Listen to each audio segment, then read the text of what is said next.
Listen carefully, because what I'm about to tell you could save you thousands of dollars in the next 48 hours. Bitcoin just broke through $69,000. And while everyone is celebrating, the on-chain data is screaming a warning that 99% of traders are completely missing. The same pattern that preceded every major Bitcoin crash in history is forming right now. And if you don't understand what's happening beneath the surface, you could be the exit liquidity for institutional whales.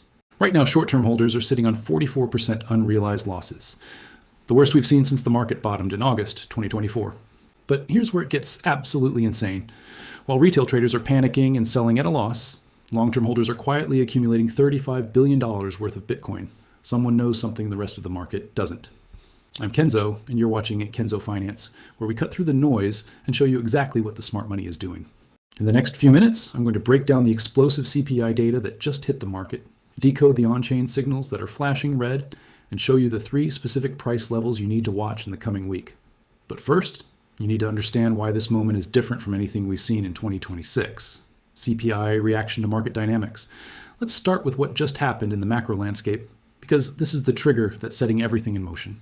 On Friday, the United States released the latest consumer price index data, and it came in at 4%. Now, this might not sound significant to you, but this number beat market expectations. And in the world of Bitcoin and risk assets, this changes everything. When inflation comes in higher than expected, it typically signals that the Federal Reserve might keep interest rates elevated for longer. But here's the twist. The market reacted with optimism, not fear. Why? Because traders interpreted this as a sign that the economy remains resilient. Higher inflation with strong economic activity means more capital flowing into risk assets. And Bitcoin is the ultimate risk on asset. The moment this CPI data dropped, something extraordinary happened in the Bitcoin derivatives markets. According to data from Binance, one of the world's largest cryptocurrency exchanges, we saw an absolutely massive spike in net taker volume. In a single hour, over $265 million in aggressive buy orders flooded the market. Let me explain what this means in simple terms. Net taker volume measures traders who are so eager to buy Bitcoin that they're willing to pay the asking price immediately, rather than waiting for their orders to be filled. This is aggressive bullish behavior. When you see $265 million in a single hour, that's not retail investors buying $100 worth of Bitcoin. That's institutional money, hedge funds, and sophisticated traders positioning themselves for a major move. They're betting big that Bitcoin is about to break out, and they're willing to pay premium prices to secure their positions. Right now, but that's not all. The open interest in Bitcoin futures also surged dramatically. Open interest represents the total number of outstanding futures contracts that haven't been settled. When open interest rises alongside price, it means new money is entering the market, not just existing traders closing and reopening positions. This is fresh capital, fresh leverage, fresh speculation. Here's where things get dangerous, though. Leverage is a double-edged sword. When the market moves in your favor, leverage amplifies your gains. But when the market moves against you, leverage amplifies your losses catastrophically. Right now, we're seeing traders pile into highly leveraged long positions, betting that Bitcoin will continue climbing. The problem is that this creates a fragile market structure. Think of it like a tower of cards. Each leveraged long position is another card added to the tower. The higher the tower gets, the more impressive it looks, but also the more vulnerable it becomes. One strong gust of wind, one unexpected piece of negative news, one whale selling a large position, and the entire structure can collapse in minutes. This is called a long squeeze, and it's one of the most violent events in cryptocurrency markets. When Bitcoin's price drops suddenly, traders who are leveraged long get liquidated automatically. Their positions are forcibly closed by the exchange to prevent further losses. But here's the cascade effect. When these positions are liquidated, it creates additional selling pressure, which pushes the price down further, which triggers more liquidations, which creates more selling pressure. It's a death spiral that can send Bitcoin plummeting 10%, 15%, even 20% in a matter of hours. The CPI-driven rally we just saw has brought Bitcoin back to around $69,000, which represents a 5% gain in just 24 hours. That sounds amazing, and many traders are feeling euphoric right now. But the on-chain data, the real data that shows what's actually happening beneath the surface, is telling a very different story. And that's exactly what we need to analyze next, because this is where the real edge is. Before we dive into the on-chain metrics, I want you to understand something crucial. The price you see on your exchange is just the surface. It's like looking at the ocean and thinking you understand what's beneath. The real action, the movements of the smart money, the behavior of long-term holders, the capitulation of weak hands, all of this happens in the on-chain data. And right now, that data is showing warning signs that demand your attention. On-chain analysis and warning signals. Now let's get into the data that separates professional traders from gamblers. This is where we analyze the blockchain itself to understand exactly what different types of investors are doing with their Bitcoin. The first metric we need to examine is the STH-LTH MVRV ratio. I know that sounds like technical jargon, so let me break it down. STH stands for short-term holders. These are investors who have held Bitcoin for less than 155 days. LTH stands for long-term holders, investors who have held for more than 155 days. MVRV means market value to realized value, which essentially compares the current price to the average price at which coins were acquired. According to analyst Amir Taha's recent analysis on CryptoQuant, the STH-LTH MVRV ratio just dropped to 0. 72. This is a critical number, and here's why. When this ratio falls below 1, 0, it means short-term holders are on average sitting on unrealized losses. But 0. 72 isn't just below 1. 0. It's the lowest we've seen since August 2024. And even worse than the local bottom we saw in April 2025. Let me put this in perspective. A ratio of 0. 72 means that short-term holders are currently underwater by approximately 44%. Think about that. Nearly half of their investment value has evaporated. If you bought $10,000 worth of Bitcoin in the past 5 months, you're now looking at roughly $5,600. That's the reality for the average short-term holder right now. Historically, when this ratio reaches these levels, we enter what's called a capitulation phase. This is when weak hands, traders who bought near the top, who were overleveraged, who invested money they couldn't afford to lose, finally give up. They sell at a loss because they can't emotionally or financially handle the pressure anymore. They capitulate. Capitulation phases are brutal to experience, but they're also necessary for market bottoms to form. The pain has to become so intense that everyone who is going to sell has sold. Only then can the market truly bottom and begin a sustainable recovery. The question is, are we there yet, or is there more pain to come? The second piece of critical data comes from the STH-LTH net position realized cap. This metric shows the actual realized profits and losses between short-term and long-term holders. And the numbers here are absolutely staggering. Short-term holders have now recorded a realized cap decline of approximately $57 billion. Let me emphasize that $57 billion. This means that when you add up all the selling that short-term holders have done recently, they have collectively locked in $57 billion in losses. That's not unrealized losses. That's actual money that has been lost, as traders sold their Bitcoin at prices lower than they paid. This is panic selling on an institutional scale. This is capitulation in action. This is what happens when fear overtakes greed, when hope turns to despair, when hodl becomes get me out of this market. But here's where the story takes a fascinating turn. While short-term holders are hemorrhaging $57 billion in realized losses, long-term holders are showing a positive realized cap of approximately $35 billion. These are the Bitcoin veterans, the believers, the investors, who have seen multiple cycles and understand that short-term pain often precedes long-term gain. Long-term holders are not selling. In fact, the data suggests they're doing the opposite. They're accumulating. They're buying Bitcoin from panicked short-term holders at discounted prices. This is classic wealth transfer from weak hands to strong hands, from emotional traders to disciplined investors. This divergence between short-term and long-term holders is one of the most important signals in the entire cryptocurrency market.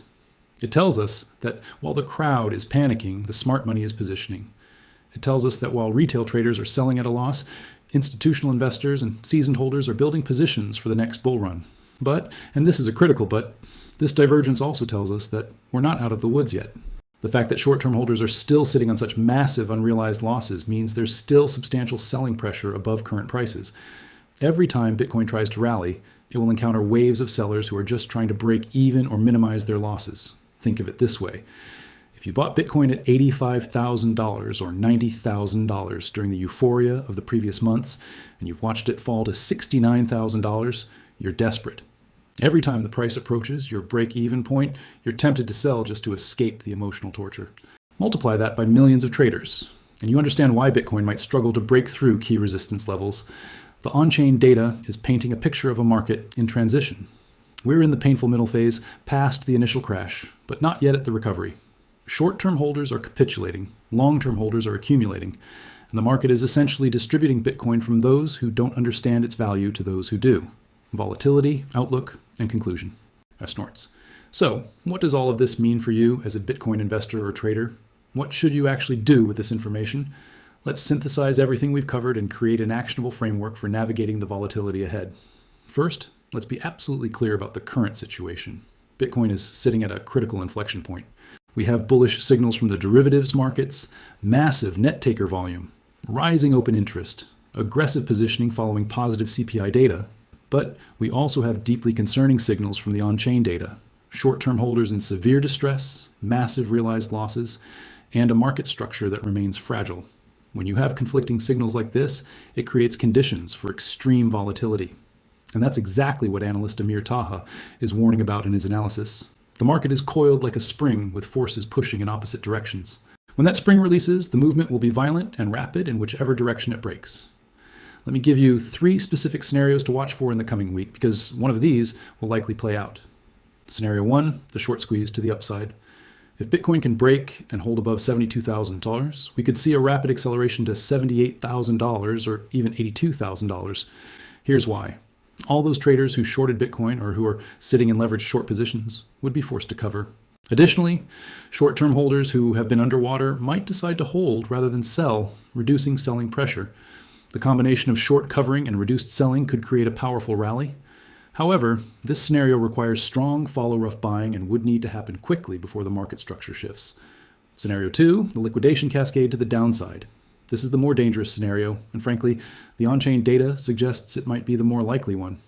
If Bitcoin breaks below $66,000, we could see a rapid decline to $62,000 or even $58,000. Those leverage long positions we discussed earlier, they have liquidation points, levels at which they're automatically closed. A break below $66,000 could trigger a cascade of liquidations, creating the death spiral effect I mentioned earlier. In this scenario, short-term holders would panic sell, adding to the downward pressure. This could be the final capitulation event that creates a true market bottom, but it would be extremely painful to experience. Scenario 3, the sideways grind. The third possibility is that Bitcoin remains trapped in a range between $66,000 and $72,000 for several weeks. In this scenario, the market slowly digests the over-leveraged positions. Short-term holders gradually capitulate without a dramatic crash, and long-term holders continue to accumulate. This would be the least exciting outcome, but potentially the healthiest for long-term market structure. Sideways consolidation allows weak hands to exit, while strong hands accumulate without violent price swings. Now, here's my personal analysis of what I'm watching most closely. The key level is $66,000. If Bitcoin can hold above this level, especially during US trading hours when volume is highest, it suggests the market has found temporary support. However, if we see a decisive break below $66,000 with high volume, I would expect rapid downside to at least $62,000. On the upside, $72,000 is the level to watch. This represents a previous support level that's now resistance. A break above $72,000 with strong volume would be the first genuinely bullish signal we've had in weeks and could trigger the short squeeze scenario. For those of you who are already holding Bitcoin, here's what you need to understand. If you bought Bitcoin as a long-term investment, if you believe in the fundamental thesis of digital scarcity and monetary innovation, then this volatility is noise. The behavior of long-term holders maintaining a positive $35 billion realized cap despite intense market pressure should tell you something. These are not naive investors. These are people who have been through multiple Bitcoin cycles and understand that the fourth year after having historically produces the strongest returns. However, if you're trading Bitcoin on leverage or with money you need in the short term, you need to seriously reconsider your risk management. The current market structure is extremely dangerous for leverage traders. One wrong move, one unexpected news event, and you could lose everything. The $265 million in net taker volume sounds impressive until you realize those same traders could be liquidated just as quickly if the market moves against them. For those considering entering the Bitcoin market, I would suggest patience. Yes, there's a chance Bitcoin rallies from here and you miss some gains, but there's also a substantial chance we see further downside, potentially to the $58,000, $62,000 range, which would offer much better entry points. The on-chain data showing $57 billion in realized losses from short-term holders suggests we haven't seen full capitulation yet. Here's a crucial concept. You make money in cryptocurrency by buying when everyone else is fearful and selling when everyone else is greedy. Right now, the market is in a transitional phase. Short-term holders are fearful, which is good, but they're not completely capitulated yet, which means we might not be at maximum fear. Maximum fear, the point where even the strong hands start to doubt, where media headlines scream, "Bitcoin is dead," where your family and friends mock you for ever believing in cryptocurrency. That's when you want to be buying aggressively. Let me leave you with this final thought. The Bitcoin market is a mechanism for transferring wealth from the impatient to the patient, from the emotional to the rational, from the weak hands to the strong hands. The on-chain data is showing this transfer happening in real time. Short-term holders are selling at a $57 billion loss, while long-term holders are accumulating. 5 years from now, those long-term holders will likely be wealthy. And those short-term holders will be telling stories about how they had Bitcoin once, but sold it. The question you need to ask yourself is, which group do you want to be in? Are you going to be the patient, data-driven investor who understands that volatility is the price you pay for asymmetric upside? Or are you going to be the emotional trader who buys high, sells low, and then watches from the sidelines as Bitcoin eventually reaches new all-time highs? The choice is yours, but the on-chain data doesn't lie. Bitcoin is setting up for significant volatility in the coming weeks. Prepare accordingly, manage your risk, and remember that in markets like these, survival is more important than hero trades. I'll see you in the next video where we'll be tracking exactly how this market structure resolves. If you found this analysis valuable, hit that subscribe button and turn on notifications so you don't miss the updates. The next few weeks could define your Bitcoin returns for the entire year. Don't trade on emotions, trade on data. Stay safe out there, and remember, the trend is your friend until it bends at the